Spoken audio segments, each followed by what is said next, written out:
I don't ever slow up, no I don't take shit. I got no love for the fakeness. If you wanna play tough and wanna hate this, I'll always show up.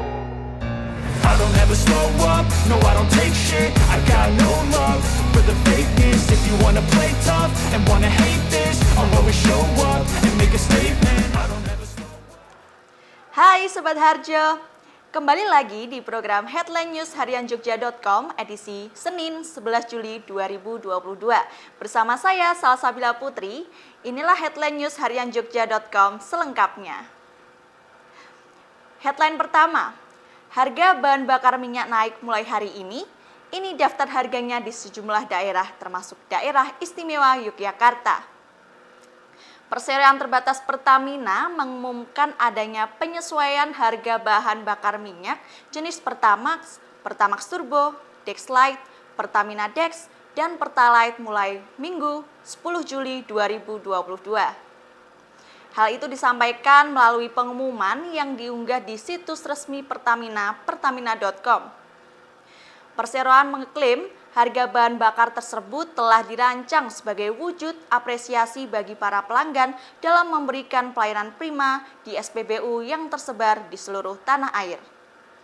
Nah, informasi seputar perubahan harga dapat Sobat Harjo cari tahu melalui website harianjogja.com edisi Senin 11 Juli 2022. Berita selanjutnya, awas! Ubur-ubur mulai terlihat di pantai Gunung Kidul.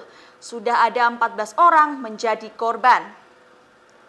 SAR Satuan Lingkungan Masyarakat Wilayah 2 Daerah Istimewa Yogyakarta mengimbau pengunjung untuk mewaspadai serangan ubur-ubur. Belasan wisatawan sudah menjadi korban sejak Sabtu 9 Juli 2022. Wisatawan yang menjadi korban itu menjadi korban melalui sengatan ubur-ubur yang datang di pantai Gunung Kidul. Koordinator Tim SAR Satlimas Wilayah 2 DIY Marjono mengatakan impes atau ubur-ubur sudah mulai terlihat di kawasan pantai di Gunung Kidul. Hewan ini harus diwaspadai karena bentuknya yang menarik seperti balon dengan warna kebiru-biruan. Meski terlihat menarik, ada potensi bahaya bagi setiap orang yang menyentuhnya karena bisa tersengat. Adapun efeknya sangat tergantung dengan kondisi tubuh karena ada yang merasa gatal-gatal, panas di bagian yang tersengat, dan sesak nafas hingga pingsan. Menurutnya, sejak ditemukan pada Sabtu hingga kini sudah ada 14 pengunjung yang telah menjadi korban. Adapun rinciannya, 6 pengunjung di Pantai Krakal, 3 orang di Pantai Sepanjang, 3 orang di Pantai Indrayani, sedangkan di Pantai Kukup dan Somadeng masing-masing 1 orang. Berita selanjutnya, beasiswa ratusan mahasiswa Papua di Jogja mandek, banyak yang kelaparan dan putus kuliah. Beasiswa ratusan mahasiswa Papua yang berkuliah di Jogja mandek. Sebanyak 114 siswa mahasiswa asal Kabupaten Manokwari, Papua Barat di Jogja tak mendapat kejelasan beasiswa daerah yang mereka terima. Pembayaran beasiswa yang seharusnya dilakukan setiap 6 bulan sekali senilai 6 juta rupiah per orang tak lagi mengalir sejak 2020. Akibatnya, banyak mahasiswa yang putus kuliah hingga kelaparan tiap harinya. Kondisi tersebut dilaporkan kepada Ombudsman Republik Indonesia Daerah Istimewa Yogyakarta. Kepala Ombudsman Republik Indonesia DIY Budi Masturi menyebut sudah berkoordinasi dengan ORI Papua Barat lantaran berbeda yurisdiksi wilayah kerja yang bisa dilakukan ORI DIY hanya berkoordinasi dan memfasilitasi masalah tersebut. Ikatan Pelajar Mahasiswa Papua se-DIY atau yang bisa disebut dengan IPMAPA DPW Manokwari melaporkan permasalahan tersebut lantaran ada kejanggalan. Juru bicara IPMAPA DPW Manokwari, Irto Mamoribo, mengatakan bahwa IPMAPA masih mengikuti semua administratif yang dilakukan pemerintah daerah Manokwari untuk mendapatkan beasiswa hingga 2021. Namun, Beliau secara mendadak mendapati bahwa program beasiswa telah dihentikan sejak 2020. Bahkan, sebanyak 114 mahasiswa tersebut menurut Irto selalu mengikuti prosedur dan syarat administratif pencairan beasiswa. IPMAPA berharap program beasiswa dapat terus berjalan dan tidak terulang lagi permasalahan ini. Irto juga mengatakan dirinya akan terus perjuangkan pendidikan putra-putri Papua Barat. Rumit ya Sobat Harjo. Kita pantau terus saja problematika ini. Semoga segera menemukan titik temu dari persoalan yang ada. Setidaknya niat IPMAPA ingin menempuh pendidikan di Yogyakarta juga sudah baik. Jadi, kita sebagai masyarakat Yogyakarta harus menghargai dan memberikan rasa nyaman ketika berada di wilayah istimewa ini. Berita selanjutnya, luar biasa, Gunung Kidul terima bantuan 1.700 kambing dari komunitas muslim di Singapura. Bupati Gunung Kidul, Sunarianta menerima bantuan 1.700 kambing untuk kurban dari Yayasan Kemanusiaan Atawassul Insani Singapura. Direktur Yayasan Kemanusiaan Atawassul Insani, Liek Ali mengatakan, bantuan hewan kurban merupakan sumbangan dari masyarakat muslim di Singapura. Adapun penyerahan dilaksanakan di lapangan Grogol, Palian. Menurutnya, bantuan ini diberikan merupakan bentuk kepedulian dari masyarakat muslim di Singapura kepada warga Indonesia, khususnya di Gunung Kidul. Diharapkan dengan penyerahan ini dapat mempererat tali silaturahmi meski terpisah jarak, namun tidak menghilangkan rasa solidaritas khususnya untuk masalah kemanusiaan. Bupati Gunung Kidul Sunarianta juga berterima kasih atas bantuan yang diberikan oleh Yayasan Kemanusiaan Atawassul Insani. Menurutnya, bantuan ini merupakan terbanyak yang ada di bumi Handayani. Dia berharap sinergitas yang telah terbangun dapat terus ditingkatkan sehingga kerjasama tidak hanya sebatas penyerahan bantuan hewan kurban. Sunaryanto juga menambahkan penyerahan bantuan tidak hanya di lapangan Grogol, Palian saja. Pasalnya, proses juga diselenggarakan di Kalurahan Banyusoco dan Sodo di Kapanewon Palian yang mana masing-masing kalurahan mendapatkan 2 ekor sapi dan 75 kambing. Sementara untuk penyerahan daging akan diserahkan kepada warga sekitar. Ketua Pelaksana Kegiatan Penyerahan Bantuan, Joni Santoso, menambahkan penyerahan bantuan tidak hanya disalurkan ke kalurahan, namun ada juga yang diberikan ke masjid, pesantren, dan untuk penerimaan disesuaikan dengan kebutuhan di masing-masing lokasi. Berita selanjutnya, ancam negara barat, Rusia peringatkan bencana kenaikan harga energi di seluruh dunia. Rusia menyebar ancaman tentang krisis energi apabila Barat terus membantu Ukraina dalam berperang. Ukraina mendesak untuk mengirim lebih banyak senjata, sementara Moskow memperingatkan negara-negara Barat tentang konsekuensi atas sanksi mereka akibat perang. Menurut Al Jazeera, pada Minggu 10 Juli 2022, Kremlin tidak berminat untuk berkompromi. Presiden Vladimir Putin pada Jumat 8 Juli 2022 lalu mengatakan bahwa sanksi lanjutan terhadap Rusia atas perang di Ukraina berisiko memicu bencana kenaikan harga energi bagi konsumen di seluruh dunia.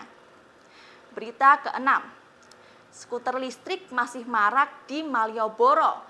Satpol PP mengatakan kami akan melibatkan pengusaha toko. Berdasarkan pantauan harian Jogja.com, skuter listrik masih banyak berkeliaran di sepanjang Malioboro selama beberapa pekan terakhir. Kenyataan itu terjadi seiring adanya liburan sekolah yang membuat pengunjung Malioboro semakin banyak. Padahal, sudah ada larangan tertuang dalam surat edaran Gubernur Daerah Istimewa Yogyakarta nomor 551/4671 tentang larangan operasional kendaraan tertentu menggunakan penggerak motor listrik di Jalan Margo Utomo, Jalan Malioboro, dan Jalan Margomulyo. Kepala Satpol PP DIY, Novia Rahmat mengatakan, dalam waktu dekat ini jabatannya akan berkoordinasi dengan para pemilik toko di sepanjang Jalan Malioboro. Dalam hal ini, Paguyuban Pengusaha Malioboro dan Ahmad Yani Yogyakarta atau PPMAY Alasannya petugas Satpol PP tidak memungkinkan melakukan pengawasan selama 24 jam, sehingga perlu melibatkan pihak terkait di sepanjang Malioboro, salah satunya pemilik toko. Berita terakhir, penataan alun-alun Wonosari menelan dana 918 juta rupiah. Begini konsepnya. Nah, pemerintah Kabupaten Gunung Kidul berencana menata kawasan alun-alun Kota Wonosari di tahun ini. Total biaya penataan yang dialokasikan mencapai 918 juta rupiah. Pelaksana tugas Kepala Dinas Lingkungan Hidup Gunung Kidul, Rahmadian Wijayanto mengatakan, upaya penataan kawasan alun-alun terus dilakukan. Rencananya, di sejumlah titik akan ditata mulai dari jogging track digeser lebih ke utara hingga merapikan pohon-pohon yang mengelilingi alun-alun. Selain itu, ada rencana memindahkan tulisan alun-alun ke dalam area lapangan dengan alasan pemindahan agar tidak mengganggu di luar dan tidak terlihat sumpek di pinggir jalan. Perencanaan pembangunan ini akan terus dikonsultasikan dengan Bupati Gunung Kidul. Nah, itu dia Top 7 News harian Jogja.com edisi Senin 11 Juli 2022. Berita selengkapnya juga dapat Sobat Harjo simak nih melalui link yang ada di description box. Selain informasi tadi, Sabil juga ada nih informasi menarik loh seputar perdagingan. Kemarin, tepatnya 10 Juli 2022, Sobat Harjo yang beragama Muslim telah melaksanakan sholat Idul Adha. Udah pada makan daging kan? Sobat Harjo bikin apa di rumah? Tongseng, gulai, atau sate nih? Stok daging di rumah, Sobat Harjonya juga aman kan? Informasi menarik yang akan Sabil bagikan ini tentu nggak jauh dari perdagingan. Daging kurban yang belum dimasak biasanya disimpan di kulkas. Nah, kalau stok daging melimpah, tentu kita juga harus memikirkan cara supaya daging tetap dalam kondisi segar dan enak untuk dinikmati. Berikut sudah Sabil rangkum informasi menarik 3 cara menyimpan daging kurban selain di kulkas. Yang pertama, yaitu dengan mengeringkan daging dari cairan. Cairan dalam daging akan menjadi unsur pertama yang merusak. Hal itu karena begitu cairan tersebut terkena bakteri, maka juga akan mencemari daging di sekitarnya. Nah, biasanya orang akan bilang bahwa hal pertama yang harus dilakukan adalah membekukan daging. Tapi gimana kalau nggak punya kulkas atau freezer? Nah, meski cara pertama ini adalah cara primitif, dengan mengeringkan daging dari cairan, dapat memperlambat pembusukan secara substansial, tidak peduli dalam iklim seperti apapun kita tinggal. Cara yang kedua adalah dengan pengawetan kering menggunakan garam. Gula juga bisa digunakan untuk membunuh bakteri dan mengeringkan daging. Caranya cukup sederhana saja. Potong daging menjadi irisan tipis dan tutupi dengan garam dan gula. Kemudian, letakkan daging di bawah sinar matahari untuk dikeringkan atau bisa dimasukkan ke dalam toples. Yang terakhir, yaitu mengasapi daging untuk mengawetkannya. Nah, cara ini adalah cara yang sudah digunakan selama beberapa milenium dan merupakan cara terbaik untuk mengawetkan daging. Hal yang hebat adalah kita bisa melakukannya kapan saja setelah membuat api, pastikan untuk menempatkan daging dalam posisi tinggi. Tetapi cukup dekat untuk dijangkau oleh asap ya. Itu dia 3 cara mengawetkan daging tanpa memerlukan kulkas. Informasi menarik tadi sekaligus menjadi penutup headline news harian Jogja.com hari ini. Jangan lupa follow, like, komen, dan subscribe YouTube channel Harian Jogja. Saya Salsabila Putri pamit undur diri dan sampai jumpa.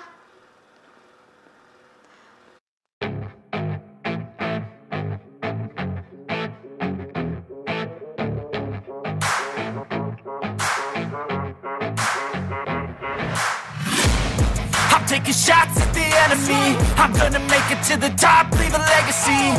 If I got something to say, you better let me speak. Turn it up a new degree, bitch, you ain't seen anything.